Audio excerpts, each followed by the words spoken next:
pendientes, los temas que quedan pendientes también. Les pido que por favor presten atención, todo, porque en las siguientes semanas examen. Si tienen alguna pregunta, alguna duda, al final, por favor.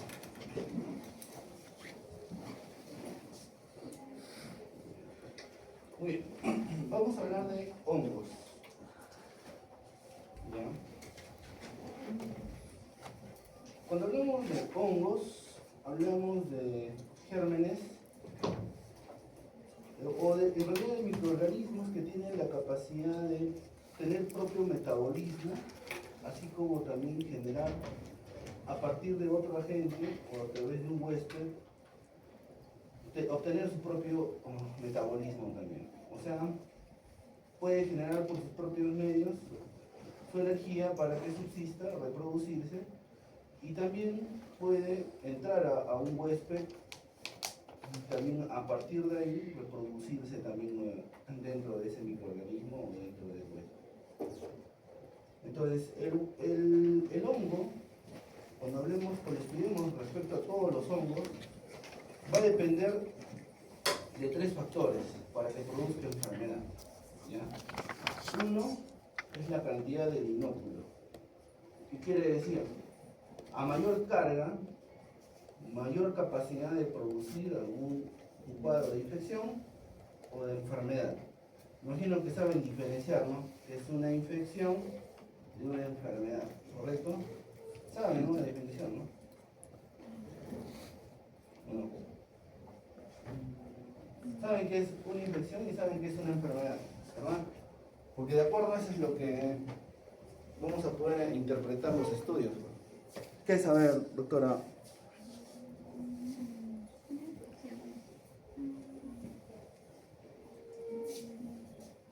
Ya, esa es la primera parte. Vayan pensando, ¿verdad? Entonces, el segundo factor es la inmunosupresión. O sea, que depende de la capacidad de tus anticuerpos, de tus células inmunológicas, sí, depende bastante. No es igual tener un paciente con VIH en estadio avanzado que un paciente que no tiene, pues, ¿no? No es igual un paciente diabético que está en un estado hiperosmolar, que hace un cuadro de mucor, que un paciente que no lo hace, pues. ¿Se entiende, no? No es lo mismo. Ya, la interpretación va a variar de acuerdo al estado inmunológico que tiene el paciente. Y el último es en los lugares donde el paciente se encuentra. Por eso que los datos epidemiológicos es importante. No es igual que yo esté en el Himalaya a que yo me encuentro cultivando café en Oxapampa, ¿no? ¿O sí? No. ¿Qué probabilidad de que yo me contagie de histoplasma en el Himalaya está que yo me contagie de histoplasma cultivando café? ¿Dónde existe mayor probabilidad? En el cultivo de café. ¿Es lógico o no? Claro. Ya, la lógica te lleva ahí. Entonces, tienes que tener datos epidemiológicos. Tiene que estar tu sistema inmunológico inmunodeprimido. Tienes que estar en constante exposición para que tengas una alta carga de hongos. Eso quiere decir que todas las personas inmunocompetentes van a desarrollar, ahí viene lo que les digo, ¿no? Enfermedad, van a desarrollar enfermedad. ¿Qué dice, doctora?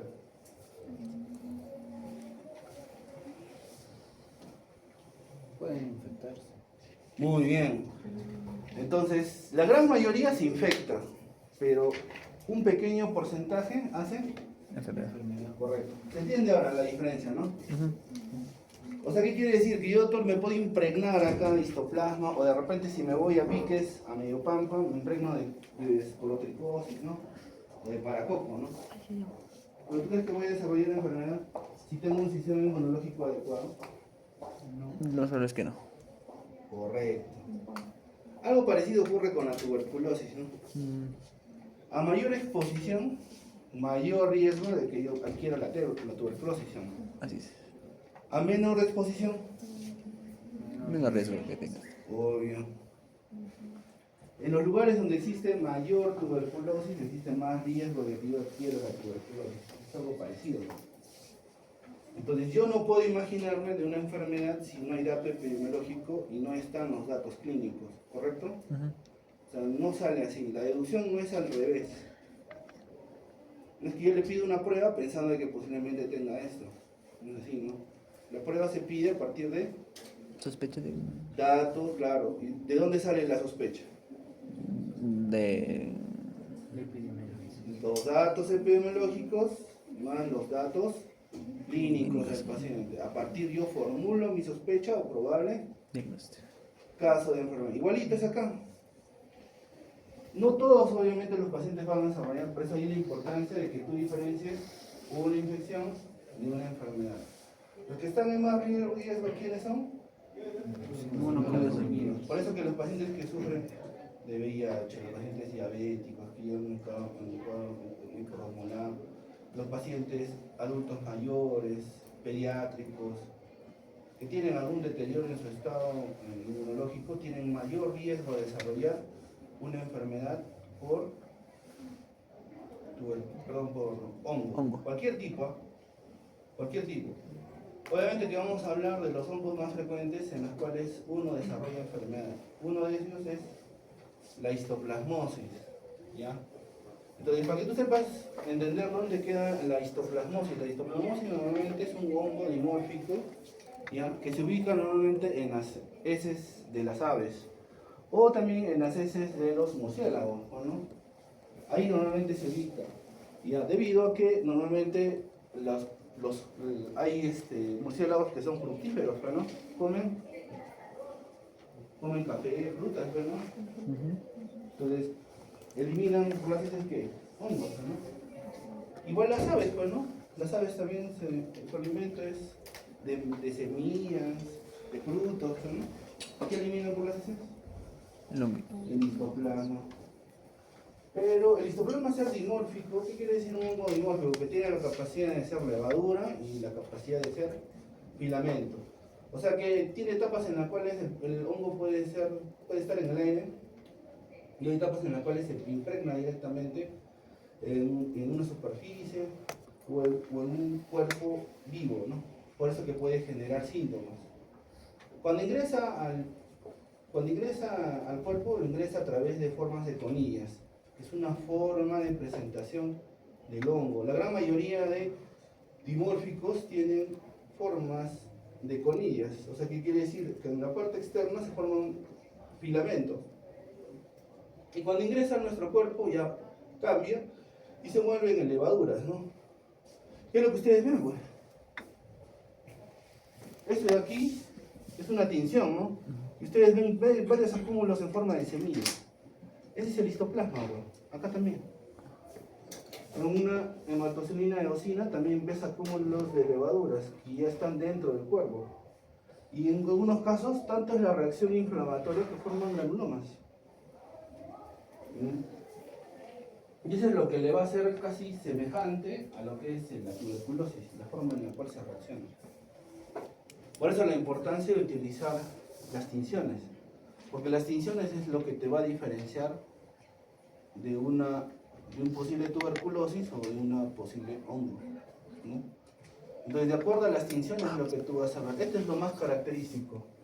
O acá, ¿no? Tú ves en los macrófagos y adentro están dispersos las segmentaciones de la levadura del histoplasma.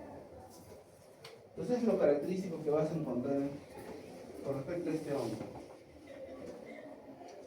Entonces, ¿dónde está distribuido? Bueno, en todas las zonas tropicales, ¿no? En África, en Sudamérica, cerca de las zonas asiáticas, por ahí se divide el histoplasma. El más frecuente es el capsulatum, ¿no? Que es la variante es la misma, ¿no? Variante capsulatum. Es la misma que produce las enfermedades en los pacientes que ya les he mencionado, ¿no? Muy bien, entonces son las características que va a presentar, ¿no? Y las formas en las cuales se puede presentar el histoplasma hay dos tipos, la pulmonar y la diseminada. La pulmonar es aquella donde el paciente va a presentar nodulaciones a nivel pulmonar o macronódulos, ¿no? Que se van así como si se estuvieran formando así como tipo metástasis. O lesiones reticulares. En casos muy extremos ya se forma esto, que son las cavernas con contenido. ¿ya? Pero son casos ya severos que hacen el histoplasma. Normalmente puede comprometer, el lugar donde compromete el órgano principal es el pulmón. Luego, cuando ya pasa por las arterias, se empieza a diseminar. Pero el órgano por donde va a ingresar es el pulmón. Casi todos los hongos ingresan vía pulmonar, no hay otra forma. Otra forma por la piel, ¿no? Pero para esto requiere algunas condiciones, ¿no? Para que ingrese por piel requiere que haya una ruptura. O sea, quiere decir que ha sido manipulado, ¿no? O sea, algo que ha producido, que se inserta ahí el hongo. ¿Ya? Puede ser directamente un inóculo directo o un inóculo indirecto, a partir del agua, la exposición de heces, de excretas, en el lugar donde esté el daño, ¿no? Y ahí puede producirse una lesión. A nivel pulmonar tienes dos formas, una aguda y una crónica. Obviamente eso depende del tiempo, ¿no? Puede pasar 3 semanas, 3 meses o hasta 6 meses para determinar que es un cuadro crónico. Luego, pues, lo típico es que se formen cavidades. Otro que se formen infiltraciones bilaterales, intersticiales, reticulares, nodulares. ¿Ya? Entonces puede haber una cavitaria crónica, puede haber una cavitaria aguda. Puede haber una reticular aguda, puede haber una reticular crónica. ¿De qué va a depender? Del sistema inmunológico y del inóculo. Normalmente los cuadros crónicos se dan en pacientes inmunocompetentes que trabajan en ese lugar, ¿no? Entonces, digamos, un paciente que ha vivido 20 años y él se dedica a la parte a la agrícola y siempre está expuesto al guano, pues, ¿no? Entonces, obviamente él va a empezar con una tos y de repente esa tos es esporádica, al inicio le aparece, luego pasa el tiempo y empieza a hacerse más persistente y se vuelve un cuadro de fiebre, baja de peso, ¿no? Y casi lo característico es eso, ¿ya? Que se pueden presentar en los pacientes. Ahora, en el histoplasma hay un signo que se llama el signo del halo, ¿ya? Que se presenta en casi todos los hongos. ¿Ya? Es una lesión que aparece en una zona nodular y se emprenda como un halo, ¿no? Ya, ese es el signo del halo. En el único que no se va a presentar un halo así característico es en la mucor. En la mucor se llama el halo invertido. Es al revés, ¿no? Lo que está muy interesante que también ocurre es acá, ¿no? Bueno, no sé si diferencia muy bien, pero esta es una tomografía. Este es el vaso, miren. Este es un vaso y acá está el hígado, ¿no? En casos crónicos de diseminación, en los pacientes inmunodeprimidos les puede provocar cuadros linfoproliferativos donde hay visceromegalia, ¿no? Aumento de volumen del hígado, del vaso. Puede haber nódulos retroperitoneales. Y también puede haber a nivel cutáneo, ¿no? Se presentan como tipo micetomas en algunos casos. Que es raro, pero también se puede presentar. Lesiones a nivel de mucosas. ¿Ya? Y se pueden diseminar, mira. Se diseminan. Obviamente va a depender mucho de la diseminación. Pues lo más probable es que este paciente es un paciente VIH, ¿no? Inmunodeprimido, donde presenta varias lesiones tipo placas, sobrelevadas, ¿no? Y que lo que ha hecho es encontrar una vía linfática y por ahí diseminarse debajo de la piel, ¿no?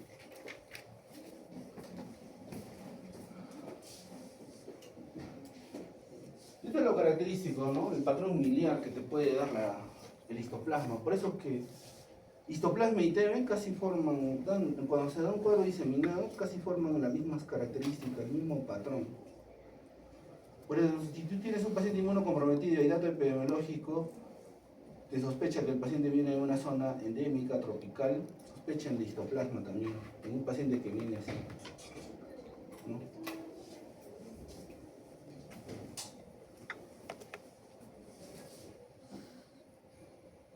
Bien, entonces, el diagnóstico, chicos, es obviamente visualizando, ¿no? Tienes que visualizar a las formaciones de levaduras del histoplasma en su fase de gemación. Esto es lo que tú vas a ver, ¿no? Igualito acá. Y la única forma es, obviamente, hacerle procedimientos, pues. Si el paciente tiene diarreas, tienes que hacer una colon, o de repente está con náuseas, vómitos, una disfagia, hacerle una endoscopía. No hay otra forma. O sea, es muy difícil que tú determines, solamente viendo, visualizando esto, que sea un histoplasma.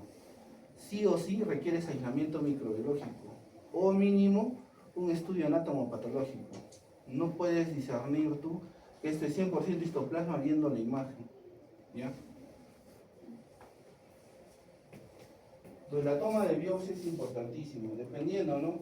Compromiso de piel, compromiso de mucosas, compromiso a nivel intestinal, o de repente es diseminado y no hay ninguna lesión. Entonces de repente le pides una prueba de alto valor predictivo, ¿no? Positivo, como es por ejemplo un antígeno binario de histoplasma, para que determines la presencia o no de este hongo, ¿ya?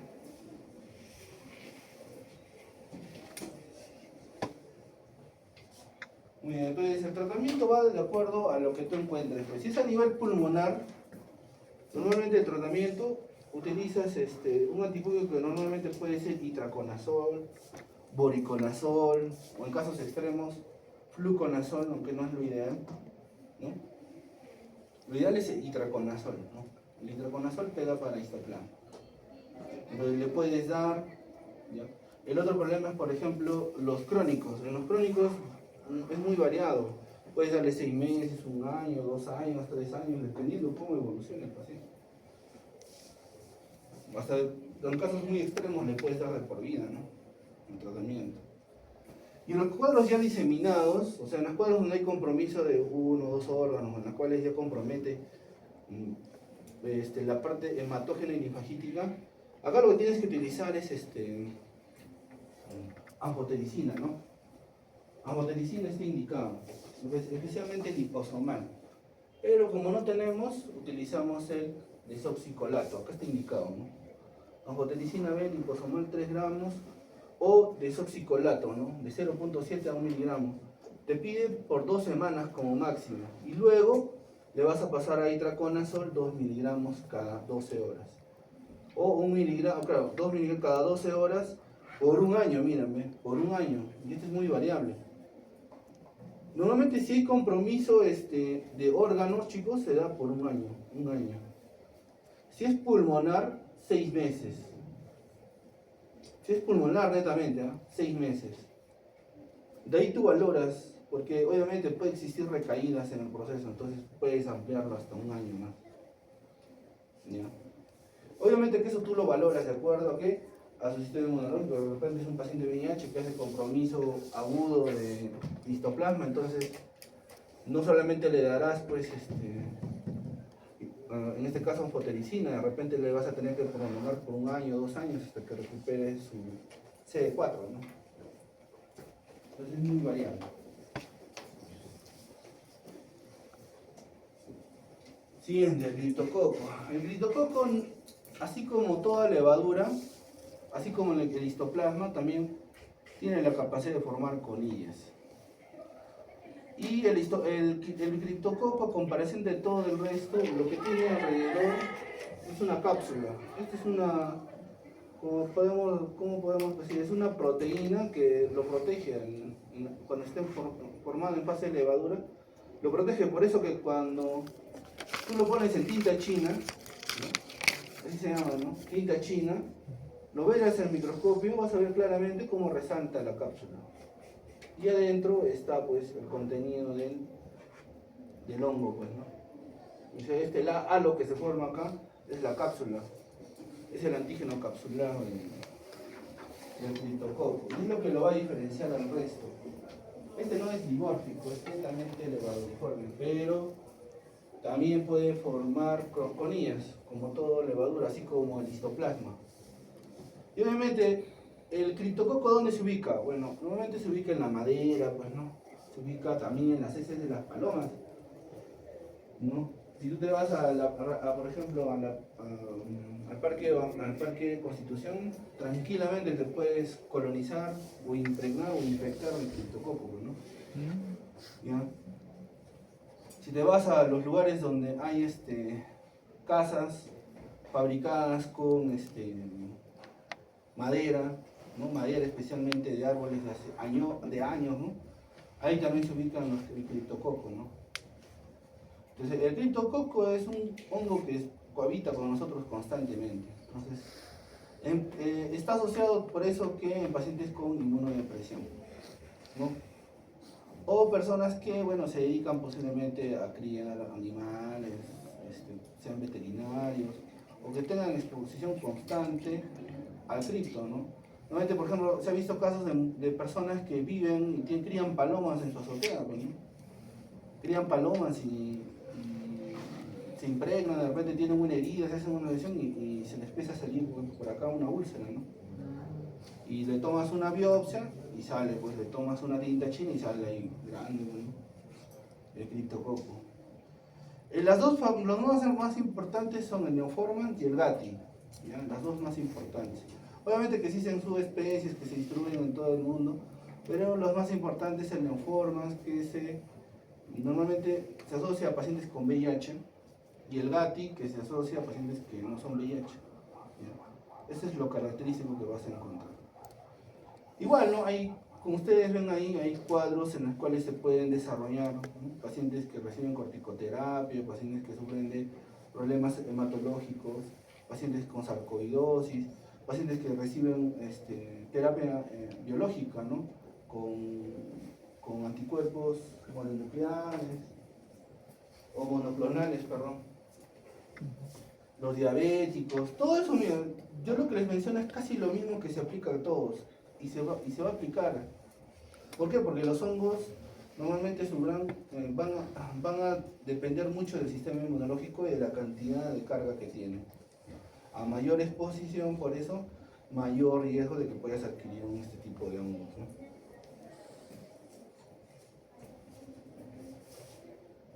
Una forma de presentación, obviamente, por donde ingresa el criptococo es evadiendo pues, varias partes de tu sistema inmunológico, ¿no? Puede ser en la fase innata, cuando vienen los macrófagos, alguna alteración dentro de la fagocitosis, o cuando llega a la parte alveolar, ingresa rápidamente, ¿no? Al intersticio, pasa al endotelio, y luego se disemina y llega al hígado. Acá hay macrófagos, ¿no? Específicos para poder eliminar, pero a veces no los elimina, entonces pasan directamente, o son como vehículos, ¿no? Para que pasen, evadan esa parte de la respuesta inmunitaria y se diseminen. Un lugar donde es bien peligroso y donde se asocia con mayor enfermedad en la fase del criptococo es cuando va a la barrera hematoencefálica. ¿Ya? Cuando pasa la barrera hematoencefálica, como ustedes ven acá, ¿no? Cuando pasa, evade las microglias debido a la deficiencia de los linfocitos TCD4, porque eso obviamente está asociado a pacientes con VIH. Cuando pasa ahí es donde los pacientes empiezan a tener los problemas que les voy a mencionar. Normalmente el cuadro que viene un paciente con cripto es un paciente que viene con dolor de cabeza. A veces no hacen fiebre. Por eso un paciente, si tiene un diagnóstico de VIH y viene con dolor de cabeza intenso, ya no piensen que sea una migraña, puede ser un paciente que viene con cripto. Ya, porque el dolor es muy intenso. El paciente vomita, tiene visión borrosa, se comporta como un cuadro de hipertensión endocraniana, así viene el paciente. Es recontra raro que el paciente viene con síntomas meningios o con cuadro encefalítico, o sea, con trastorno de conciencia. Es muy raro. Puede haber, sí, se ha visto que puede haber, pero lo más frecuente es que el paciente venga con un cuadro de hipertensión endocraniana. Lo característico es el dolor de cabeza, es lo que lo va a caracterizar en el cuadro clínico de un paciente con cripto. Ahora, ¿puede haber diseminación? Sí, igualito acá. Puede haber compromiso pulmonar, igualito como les han presentado en la parte de histoplasma, igualito se va a presentar. Puede haber agudo, puede haber crónico, cavitario, o cavitario no, pulmonar no cavitario. Igualito se puede presentar. Ya. Pero a lo que a nosotros nos preocupa es cuando llega al sistema nervioso central. El hecho de que llegue al sistema nervioso central existe una alta mortalidad del paciente. El paciente con cripto tiene un 40, hasta podemos decir un 50% de fallecer. ¿Ya? Y es bien difícil de tratar a un paciente con cripto, porque tiene varias etapas. Acá, por ejemplo, un paciente con VIH, ¿no? Le tienes que agregar, le inicias con anfotericina. Ya no tienes anfotericina liposomal, ya, desoxicolato. No tienes flucitocina, bueno, ya le agregas fluconazol a Fluconazol. altas dosis. Entonces, Ya. No tienes flucitocina, ya le agregas fluconazol a altas dosis. Más o menos le tienes que dar por 2 semanas el tratamiento. Luego lo pasas a una fase de consolidación. Esta es la fase de inducción. Luego lo pasas a una fase de consolidación donde te das altas dosis de fluconazol. Donde lo que vas a hacer acá lo que vas a hacer es matar la mayor cantidad de levadura que hay. Luego, después que has matado la mayor cantidad de levadura, pasas a una fase donde lo que queda va a continuar haciendo efecto, a altas dosis de fluconazol. Y luego, para que esos hongos no se reactiven, pasa a una fase de mantenimiento. Entonces, el problema viene acá, porque el factor asociado es el paciente con VIH. Entonces, si tú, por ejemplo, no cumples de forma exitosa esto, tienes el riesgo de que el paciente persista con el cuadro de la cripto. Entonces, lamentablemente no vas a poder llegar a esta fase y te mantienes ahí. Lo que ustedes tienen que saber es que la anfotericina B es bien tóxica, recontra tóxica, es nefrotóxica, cardiotóxica, neurotóxica, mielotóxica, tiene muchos efectos adversos. Por eso que el monitoreo constante de la anfotericina se tiene que dar todos los días a un paciente que tú lo administras, porque puede provocar muchos efectos y el paciente no se va a morir por el hongo, sino se va a morir por los efectos adversos de la anfotericina. Entonces el monitoreo tiene que ser constante. Algo igualito ocurre en el paciente inmunocompetente con cripto, con criptococócica. Pero lo de bueno que acá es que no tienes que esperar que su sistema inmunológico se reconstituya. ¿Por qué? Porque es inmunocompetente. Tranquilamente puedes pasar de una fase a otra, dependiendo de los cultivos que tengan, que salen negativos, negativizar. El problema viene acá, cuando tienes un paciente con VIH y de repente tiene otras coinfecciones agregadas, o de repente el mismo VIH, pues, ¿no? Está desencadenando algunas otras infecciones oportunistas. El problema viene acá. Entonces la importancia de que completes esto teniendo cultivos negativos para que pases acá. Y luego, negativizando totalmente, obviamente tienes que repetirle las punciones lumbares, lo pasas acá. Una parte terapéutica son las punciones lumbares. ¿Se acuerdan que les comenté del cuadro de hipertensión endocraniana? Ya, ese cuadro de hipertensión endocraniana se debe porque tanta es la carga de levaduras que hay que bloquean la reabsorción de líquido. Entonces, ¿para dónde se va a ir el líquido?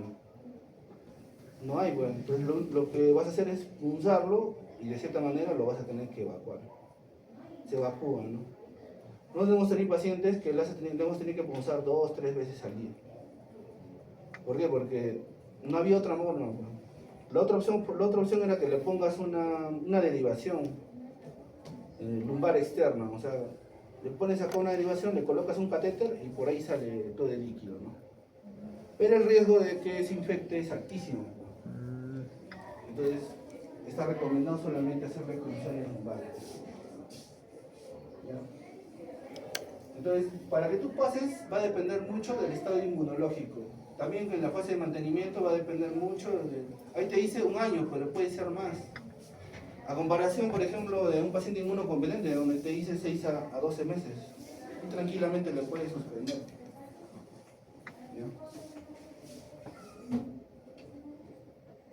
Otro agente es la aspergilosis. Y la aspergilosis, chicos, es netamente pulmonar. Ustedes no se dan cuenta, se van a dar cuenta, es netamente pulmonar. Vas a tener cuadros invasivos, como los de acá, o perdón, semi-invasivos o no invasivos. Los no invasivos son aquellos que, por ejemplo, al paciente van a colonizar. Por ejemplo, un niño con fibrosis quística de 12 años que de repente se va, pues, ¿no? De repente de paseo y empieza a toser, y no se calma con nada, le pide una radiografía y encuentran ahí algunas lesiones intersticiales, de repente le toman un esputo, una muestra y le sale aspergilosis. Entonces le da una reacción por exposición. ¿Pero ha sido un cuadro netamente pulmonar? No ha sido un cuadro pulmonar, sino bronquial, ¿no? Que le puede llevar a un cuadro de crisis asmática. En los pacientes que tienen a un grado de inmunodepresión, diabéticos por ejemplo, pueden originarse este tipo de formas de presentaciones crónicas, ¿ya?, de la aspergilosis.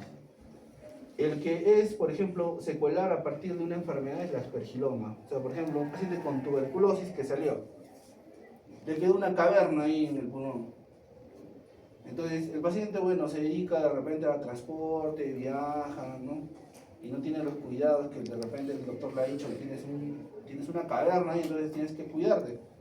Y de repente, no, pues no ha tenido los cuidados y poco a poco ha habido, por exposición, se ha estado metiendo ahí el aspergillus. Y está formado como una bola ahí adentro, ¿no? Y le ha empezado a toser, ha hecho hemoptisis, y todos piensan que se le ha reactivado la TB. Le tomas una tomografía y aparece una lesión y adentro un contenido gigante, ¿no? Eso se llama micetoma. Pero si tú detectas que es un aspergiloma, perdón, si es un aspergillus, a ese micetoma lo llamas aspergiloma. Entonces, estas formas va a variar, chicos. Acá le puedes dar inhaladores, le puedes arrancar tratamiento. Acá, por ejemplo, el tratamiento es quirúrgico. ¿Por qué? Porque el micetoma no se va a ir con el tratamiento. No se olviden que el micetoma está una cavidad ahí. ¿Ahí llega sangre? No, pues no llega sangre ahí. No va a entrar ahí el medicamento.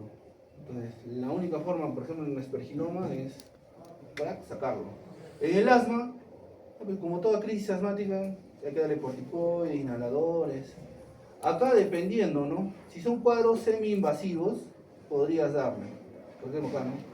Cuadros semi-invasivos o cuadros subagudos invasivos, le podrías iniciar tratamiento porque sí le va a ayudar. O en casos ya que hay un cuadro diseminado, ¿ya? El paciente hace fiebre y no calma, ¿no? Y de repente le pediste un hemocultivo y sale la presencia de ya pues le inicias tratamiento, pero en esos casos nada más. Lamentablemente en estos tipos, normalmente casi la gran mayoría son sintomáticos, ¿ya? ¿Por qué? Porque lamentablemente son secuelares, no se hace gran cosa, ¿ya? Solamente acá que estos sí entran a sala, ¿no? Que le hacen una lobectomía, dependiendo de dónde esté ubicado la lesión.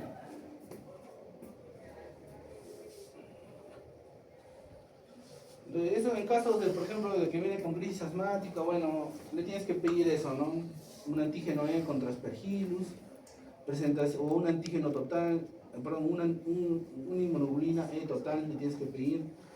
Presencia de que no, en las radiografías no hay alguna alteración, solamente reacción a nivel bronquial, si hay una eosinofilia, ¿no? Todo eso te va a determinar si estás hablando de una aspergilosis broncopulmonar alérgica, ¿no?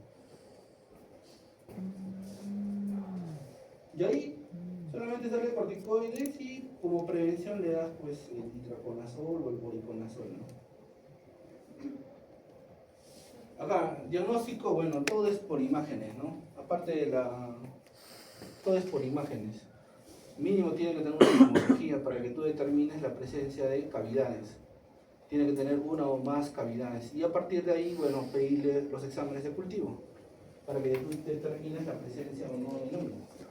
No hay otra forma en la cual tú vas a deducir qué es o no es. Porque ya estamos diciendo que el histoplasma puede producir micetomas, ¿no? Puede darlo. Ya cuando son cuadros invasivos, sí, pues ya. Invasivos quiere decir que está en la sangre. Entonces, en la sangre ya requiere de otro tipo de exámenes. Mínimo tienes que pedir un hemograma, tienes que haberle pedido una tomografía, ¿no? Sus exámenes para determinar la presencia del hongo no en sangre. Y esto normalmente quiere ser en pacientes inmunodeprimidos, ¿no? Especialmente pacientes con neutropenia, en ellos especialmente, ¿no? Prácticamente un paciente con neutropenia, con aspergillus, ya es mal pronóstico, ¿no? Por eso lo que los pacientes oncopediátricos que tienen aspergillosis tienen una alta probabilidad de mortalidad. Porque es bien difícil tratar, chicos.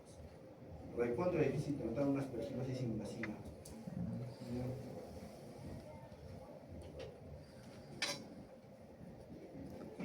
ahí están los estudios que tú le vas a pedir, el suelo, el van, dependiendo, ¿no? Normalmente el van, o sea, el lavado bronquialveolar, es el más recomendado en casos de cuadros pulmonares invasivos, o semi-invasivos, ¿no? O que tienen cronicidad.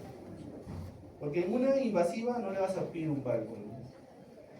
A menos que tenga compromiso, o sea, de repente hace un consolidado, que ahí le puedes tomar, ¿no? De repente ahí puedes captar al paciente. Si no hay un cuadro de consolidado, va a ser muy difícil que tú captes o determines. Por eso que normalmente ahí se le pide el sangre, ¿no? Se le pide PCR, el galactomanano. Algo que ustedes tienen que aprender, que el galactomanano es una estructura que presentan todos los hongos. Entonces no es 100% específica, es altamente sensible, pero es pocamente específica. ¿Por qué? Porque todos los hongos presentan histoplasma, paracoco, hasta el neumocistis presenta galactomanano. Imagino que saben qué es el neumocistis, ¿no? Sí, doctor. Él también presenta galactomanano, entonces va a ser muy difícil determinar. Pero es un punto de ayuda, sí, porque te va a determinar que hay un cuadro muy invasivo ahí. Entonces te va a requerir manejo con antifúngicos y te va a ayudar bastante. ¿Ya?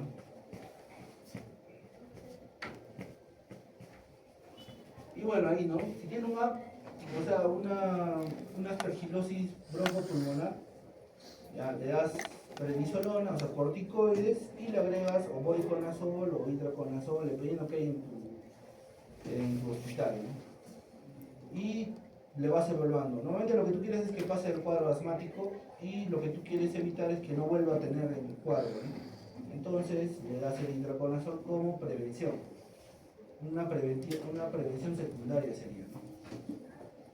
Y las aspergilomas entran a sala, son quirúrgicas. Normalmente, a lo mucho, mira, si deseas le puedes dar voriconazol así como parte preventiva. O sea, ¿para qué? Para que el paciente no haga cuadros de hemoptisis, porque el hongo puede crecer y al crecer agarra vasos de las cavidades. Entonces ahí pues, el paciente empieza a tener hemoptisis. En esa situación, bueno, puedes darle voriconazol o itraconazol, ¿no? En un cuadro crónico, al ser un cuadro de aspergilosis pulmonar crónica, bueno, el itraconazol. En un cuadro agudo, el voriconazol o el itraconazol, cualquiera de los dos. Pero aquí el que es exclusivo, si ustedes me preguntan, doctor, ¿cuál es el antifúngico de elección para aspergillus? Voriconazol. Porque el voriconazol es un azol de cuarta generación que va exclusivamente para filamentos.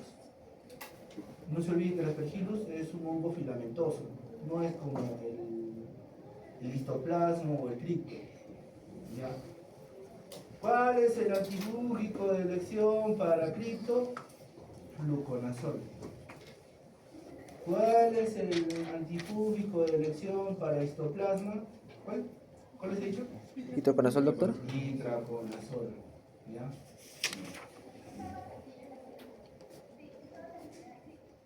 Y ahí está, ¿no? Te puede dar cavitarias, crónicas, con consolidado y múltiples lesiones reticulares. ¿No? Bien. Otro germen es el paracoco.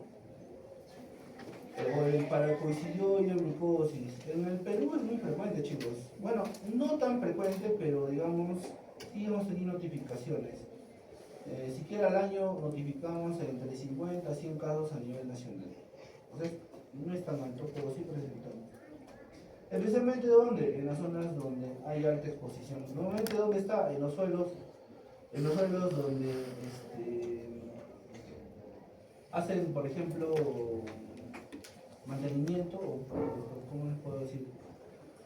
Donde hacen follaje o donde hacen sembríos, ¿no? De repente para cosechar hortalizas, así. Ahí normalmente se pega el paracoco en el suelo. Y la persona que, digamos, se dedica a eso está en constante interacción, ¿no? Y normalmente son personas que se dedican a la agricultura, personas que, bueno, tienen algunas costumbres para arar el suelo o tratar de tener contacto con el suelo, todo eso, ¿no? Entonces, tienen ese tipo de características. Y normalmente no son pacientes con VIH, porque normalmente son pacientes que viven en zonas alejadas, en zonas rurales. Es muy raro que una persona en un lugar urbano tenga paracoco, es muy raro.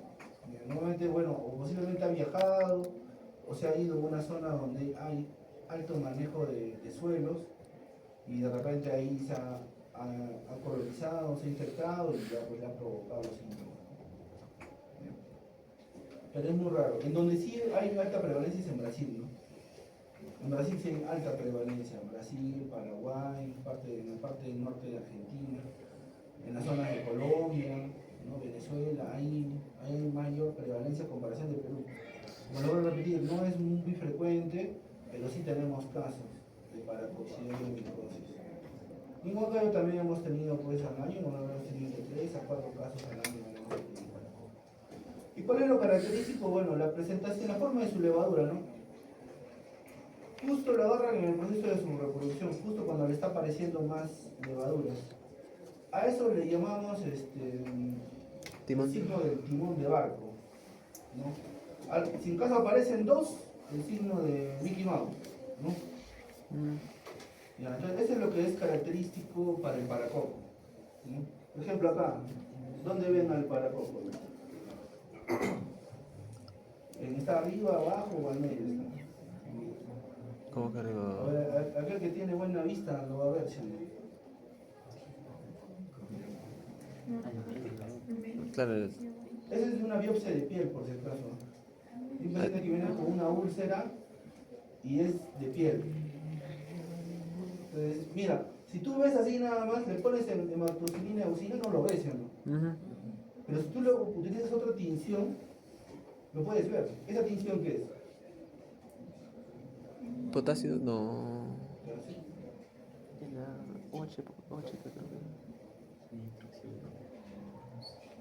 Es una tinción de Giemsa. Entonces, a ver, pregunta para ustedes, porque esa es pregunta de examen, ¿no? ¿Cuántos tipos de tinciones conocen para hongos? A ver, doctora, dígame una tinción.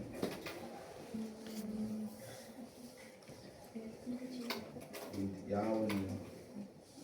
Pero ya lo sabíamos, ¿no? Y otro, pero ese es para cripto. No sabía que tinta china es exclusivo para cripto.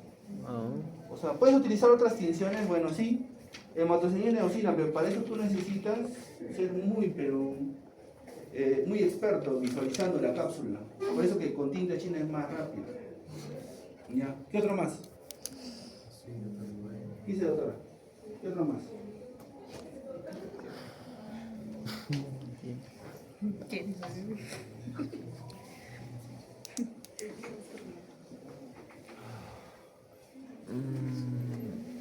Metanamina de plata. Muy bien.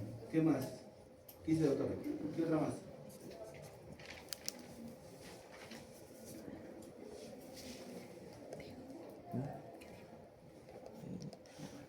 Betalamina de plata. Ya, tinción de Ryan, correcto. ¿Qué otra más? ¿Qué otra más, doctora? The right.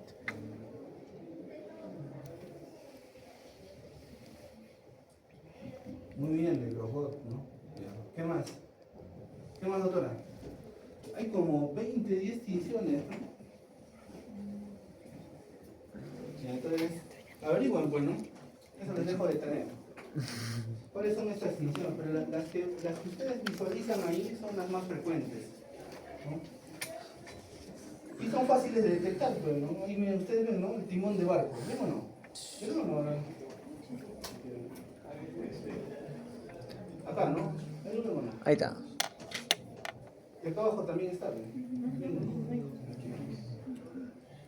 Entonces, la gran mayoría se diagnostica así, porque justo el paracoco tú lo vas a visualizar cuando esté en proceso de generación. Justo cuando está reproduciendo.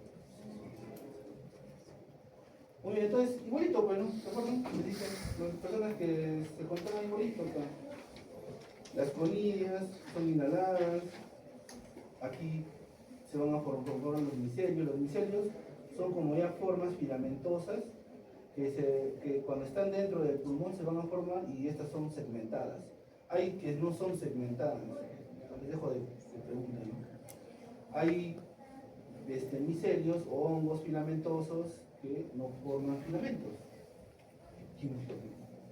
O perdón, que no son segmentadas, que son anucleadas. Ahora el otro te digo, los que tienen núcleo, sin núcleo. También este, por ejemplo, no tiene núcleo. ¿Ya? Y obviamente existe una reacción en la cual tu cuerpo va a tratar de produciendo óxido nitroso, obviamente que es tóxico, ¿no? Pero también no solamente produce daño a nivel del hongo, sino también va a producir daño a nivel del endotelio, ¿no?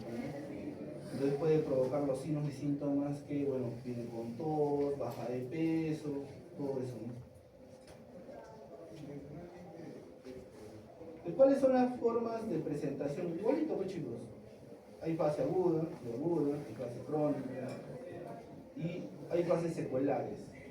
¿Sí? ¿El paciente puede quedar secuelado? Sí, puede quedar secuelado.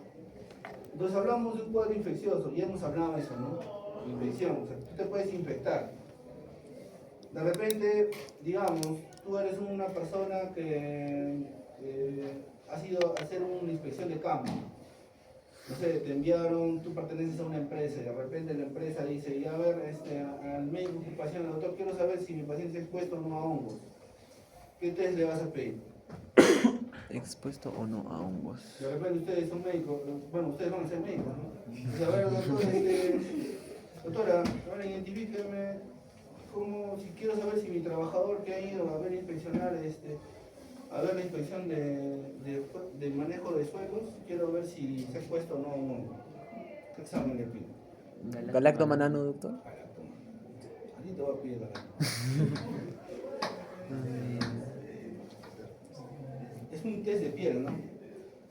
Igualito a lo que cuando un paciente que se expone a tuberculosis, quieres ver si se ha expuesto o tiene tuberculosis latente, ¿no? Claro. ¿Cómo se llama ese test? PP, no, pero es acento de... Ya, pero obvio, de tuberculina es el TB, pues, ¿no? Ajá. Pero del test para hongos, después se pregunta examen, ¿no? ¿Reactividad cutánea para ojos? El otro es cuando ya desarrolla la enfermedad, ¿ya? Y son todas las formas de presentación, que ya es lo mismo, prácticamente es lo mismo que les he dicho en histoplasma, ¿no? En aspergilos también, es lo mismo, chicos, ¿ya? Es lo mismo. Entonces tú puedes tener un paciente que tiene lesiones en mucosa, en piel, acá por ejemplo, ¿no?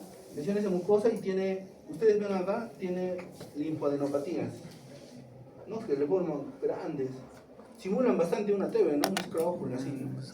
Pueden simular bastante.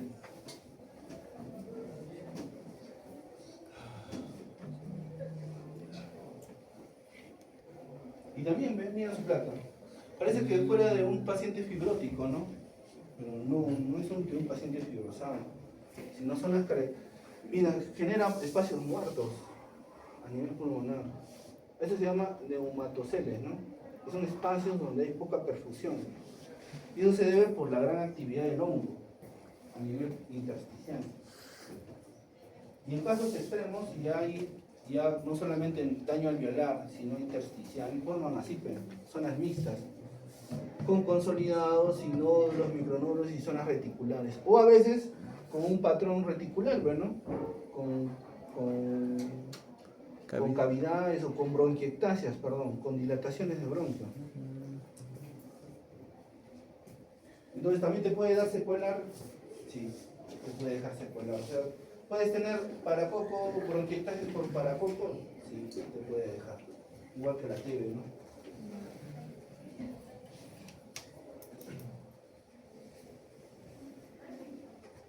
Muy bien, entonces, ya, esto es para que recuerden cómo se tiene que hacer el diagnóstico de un paciente con hongos. Signos y síntomas asociados a la enfermedad. Una historia, ¿no?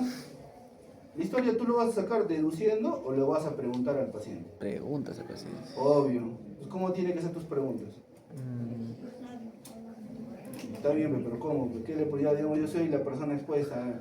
¿Qué tú me preguntarías a mí para que sospeches en paracoco, por ejemplo. ¿Ha tenido viajes recientes a selva, doctor? ¿A qué Ya se sería una dedica? pregunta. Otra, ¿qué más? Ya, ¿qué me dedico? ¿Qué más? Eh, ¿Lugar de procedencia? Es decir, ¿de dónde viene el paciente? Viajes. Ya, ¿qué más? ¿En cuánto tiempo? ¿Qué tiempo de viaje? ¿En cuánto tiempo le tienes que decir? Ya, últimos 6, 3 meses. Ya, ¿qué más? Mm, ¿Crianza de animales, doctor? ¿Cómo puede Puede ser? ser, ya. Si cría animales, especialmente qué.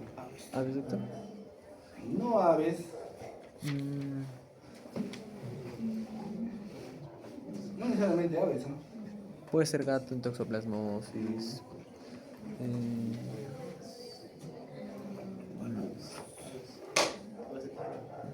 Claro, puede ser del resto, pues, puede ser ganado vacuno, caprino, porque con eso me va a entender que el paciente es del campo, pues.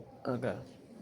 Puede ser que tenga paciente que tenga contacto directo con todas las zonas donde existe, digamos así, la naturaleza, pues, ¿no? Donde La existe- ganadería. Donde no hay nada. Claro, si me dedico a la ganadería. ¿Qué más?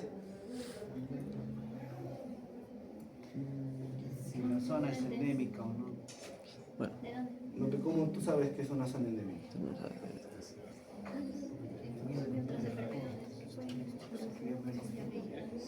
Ya, ¿no?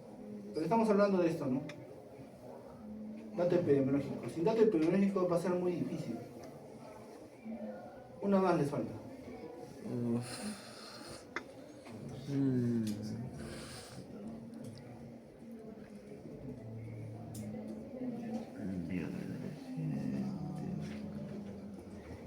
Sí, no sé. Si digamos yo no soy de, digamos yo no vengo de una zona endémica, ujú. digamos yo soy estadounidense o soy europeo, ¿qué deberían preguntarme? No, pero también, pero dentro de eso, No, está el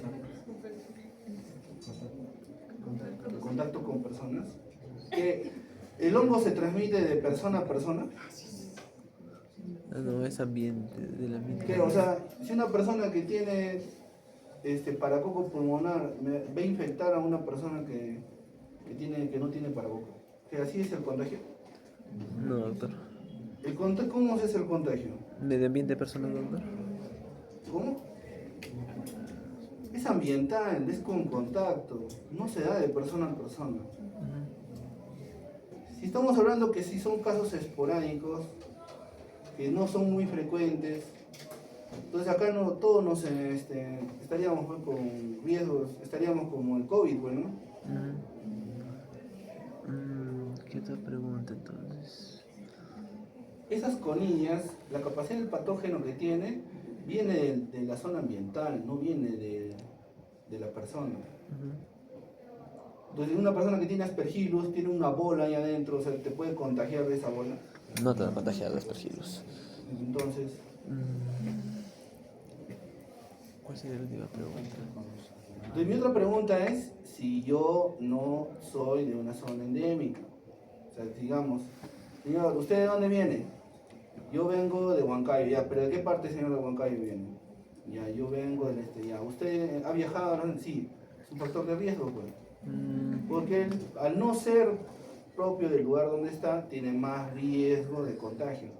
Por ejemplo, ustedes, si les gusta viajar, por ejemplo, a la selva, de repente se van ahí a las zonas, encuentran alguna cueva, se meten en una cueva y viajan, y se quedan ahí un día de repente. Ahora, de repente una persona que vive ahí, que se quede un día a dormir, No le pasa nada. El hecho de que tú no tengas intervención continua hace que tu sistema inmunológico no se adapte y genere la susceptibilidad también.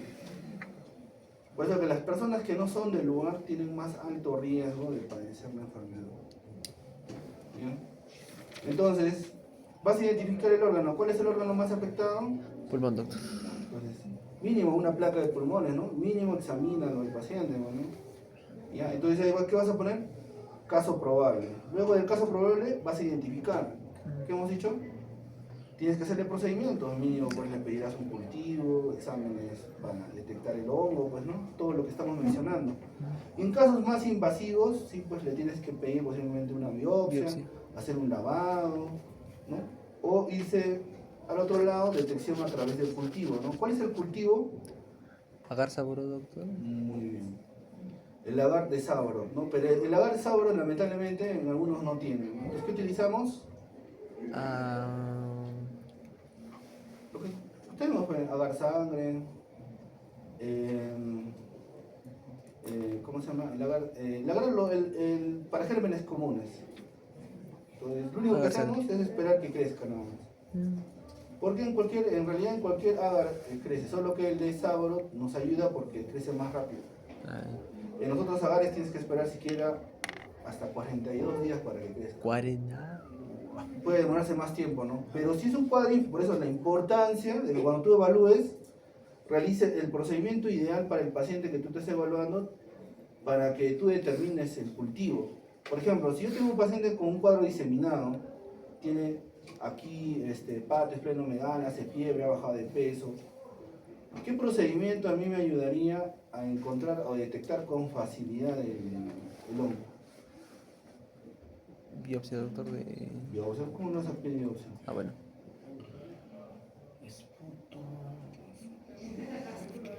¿Hemocultivos, doctor? Ya uno podría hacer hemocultivos, ¿qué más?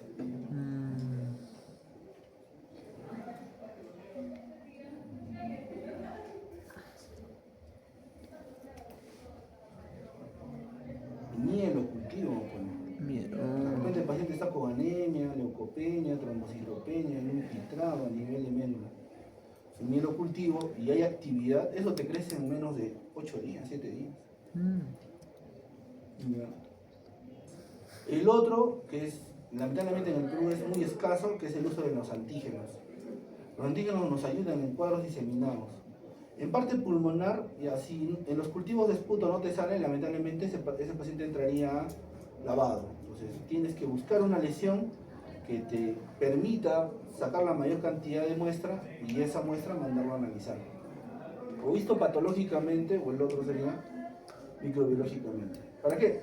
Para que justamente lo que vas a hallar es al agente pues, que causa ese cuadro infeccioso, que es el hongo en este caso. ¿Sí? Entonces este cuadro se aplica para todo. ¿Se entiende, no? Para todo. Sí, doctor. Muy bien, entonces, el tratamiento es muy variable, chicos. Si es pulmonar, utilizar itraconazol. Si es un cuadro severo, bueno, puedes utilizar anfotericina y todo eso. Si en caso es diseminado, bueno, sí o sí tienes que utilizar endovenoso, entonces anfotericina va a la cabeza para ir a eso. Luego también tenemos como parte ya de una fase de mantenimiento utilizar itraconazol, siquiera 6 a un año, 6 meses a un año. ¿Ya? Y el azol que utilizamos con mayor frecuencia es el itraconazol. El itraconazol.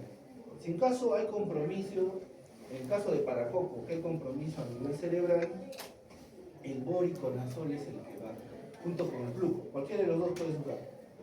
Si hay compromiso a nivel cerebral, el bórico con el fluconazol te pueden ayudar bastante, porque ellos penetran muy bien la barrera hematoencefálica, en comparación del itraconazol.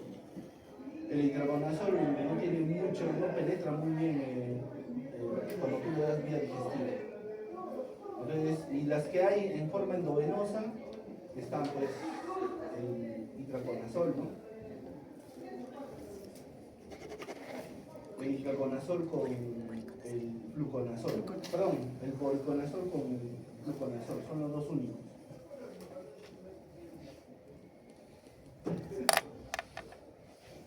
Bueno, esto es un tema aparte, chicos. Bueno, les puedo mencionar nada más, ¿no? La cándida, chicos, es un hongo que es parte de nuestra microbiota, ¿ya? Especialmente del grupo albicans. O sea, el grupo no albicans normalmente vienen a través de manipulación. Por ejemplo, de repente has estado hospitalizado y de repente no han limpiado bien la zona, no han hecho la asepsia adecuada, entonces te has impregnado de otro tipo de hongos que que normalmente no están dentro de tu microbiota, como son las no albicans. Entonces la albicans es la más frecuente y la que está asociada a enfermedades sistémicas. El caso de pacientes que están con estancia prolongada, que están chocados en unidad de cuidados intensivos, pacientes que han sido quemados o que han sufrido alguna enfermedad gastrointestinal como una pancreatitis, por ejemplo. Pacientes que están utilizando corticoides altas dosis, asociado al uso de la candidiasis o la candidemia. Luego también pacientes que están con nutrición parenteral por mucho tiempo, 10 días, 14 días, ¿no? Con nutrición parenteral total, no reciben nada por vía oral. Entonces se ha asociado a candidiasis, a candidemia, ¿no? Por cuadros de candidiasis invasiva. Es muy raro, pero sí hemos tenido casos muy complejos, ¿no? Pacientes, por ejemplo, posoperados, especialmente cirugías abdominales de alta complejidad que les han hecho un ureostoma, le han puesto, le han dejado una resección, le han cortado por recto, le han dejado por un colon, le han dejado una ventana colónica. Al pobre le han hecho de todo y quedó con síndrome de intestino corto. Más. Entonces, riesgo de que haya un cuadro de candidemia altísimo. Todo eso, chicos, va asociado a pacientes que están en estado crítico. Doctor, ¿la candidemia te puede dar? No, pues, o sea, la candidemia normalmente está asociado a pacientes que están mucho tiempo hospitalizados. ¿Ya? Igualito las no albícanas. Las no albícanas no, porque igualito están asociadas a pacientes que están mucho más tiempo hospitalizados. ¿Ya? Por eso que hay una importancia, miren, ¿ven? Puede haber candidiasis oral, en la piel. Sí, te puede dar, pero no. Sí te puede dar. Pero normalmente son pacientes hospitalizados. En la mujer, por ejemplo, obviamente es bien frecuente porque ahí la candidiasis, la candidemia, por ejemplo, en la zona de la vagina, ¿no? En la zona genital, es muy frecuente en mujeres. Porque no se olviden que la cándida ahí vive, pues, es normal, es la microbiota normal. Igual en el sistema digestivo no hay cándida, en el sistema digestivo. La cándida desde la boca hasta el recto tienes impregnado de cándida. Por eso que una cirugía, cuando hace una disrupción de la mucosa intestinal, hace que la cándida se meta con facilidad. O alguna alteración a nivel del tubo digestivo hace que se meta. Por eso que los pacientes con alta complejidad, hospitalizados mucho tiempo, hacen cuadros de candidemia, candidiasis. Y obviamente las no albicans son las que preocupan, porque las no albicans son las que hacen resistencia o son intrínsecamente resistentes a los azoles, especialmente aquí en el fluconazol, que es tratamiento de elección para.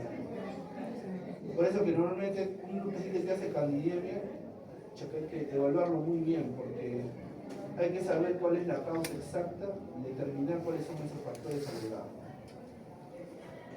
Esto ahí, ustedes ven esos scores solamente por están asociados a pacientes, a las personas que están asociadas a candidemia, a candidiasis invasiva. Siendo el score, por ejemplo, el score cándida, el de que tiene el mayor valor predictivo negativo. Y siendo, por ejemplo, este de Nebraska, siendo el que tiene mayor sensibilidad. Este de acá. Paciente que ha sido operado, utilización de corticoides, paciente que ha estado con antibióticos mucho tiempo, paciente con uso de catéteres, con nutrición parenteral. Entonces son factores de riesgo para que un paciente tranquilamente haga una cuadra de candidemia. Y bueno, ahí están las estructuras, la característica de la cara. Casi es una levadura, pues, ¿no? Que está en constante reproducción a nivel de la mucosa. Hay varios tipos. El más peligroso es el auris, chicos. Cuando hubo la época de la pandemia, hemos tenido casos de auris y no hay tratamiento para el auris, momentáneamente. Esa es la única cándida que se nos escapa, o sea que no hay tratamiento. Ni la amphotericina, ya se cosquillas, no. ¿Y cuál es el tratamiento de elección? Las equinocandinas, que algunos hospitales no tienen. Por eso que acá tenemos el rol de las equinocaninas. ¿Qué hacen las equinocaninas? Inhiben la reproducción aquí de la pared del hongo. O sea, al inhibir rápidamente se vuelve permeable y el hongo muere. O osmosis. por un cuadro de Isis, ¿no? Muy bien.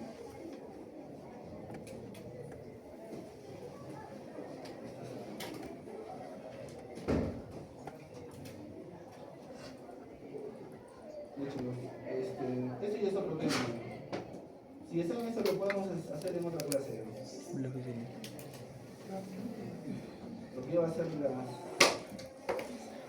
ya terminaríamos con esto nomás. Sería la OCL, la autodetismo y terminaría Ofidios. con mordedura de serpiente. Ya está.